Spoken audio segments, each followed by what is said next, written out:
শুনেছ? আমি স্কুলে যাচ্ছি, তুমি রান্নাটা করে রেখো, থালা বাসন আছে মেজে রেখো, আমি কিন্তু এসে খাবো, তাড়াতাড়ি রান্না করো। ঠিক আছে, নিয়ে আসি বাজারে। কিন্তু আমার কাছে তো 10 টাকা আছে, 10 টাকা কি আর বাজার হবে? কি কে মা, চুটির পিঠেটাও তো ছিঁড়ে গেছে,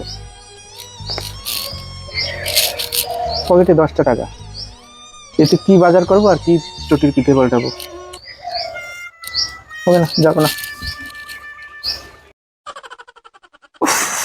কি কষ্ট হয়ে গেছে। কি গো, চা নিয়ে আসো তো এক কাপ, কি ক্লান্ত খুব। চা খাবা? কেন তোমার চা? বলছি কি রান্না করেছো? দেখে আসে, খুব খিদে পেয়ে গেছে।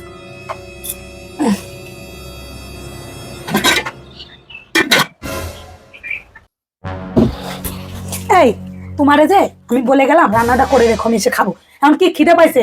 এই আন যে হাড়িতে যদি ভাত নেই, রান্না করো নাই? শোনো না, আমি বাজারে যাব, তখন দেখি আমার চটির পিঠেটা ছিঁড়ে গেছে, তুমি আমার করে টাকা দাও, আমি একটা নতুন চটি কিনি। কোনো নতুন চটি মটি হবে না, ফালতু পয়সা আমি খরচা করতে পারবো না।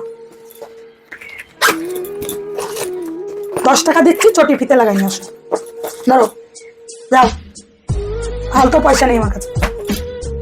যখন আমার কাছে কারি কারি টাকা ছিল, তখন তুমি যা চাইতে তাই দিতাম, দামি দামি শাড়ি, দামি দামি গয়না, রেস্টুরেন্টে খেতে নিয়ে গেছি, কত কিছু দিয়েছি তুমি।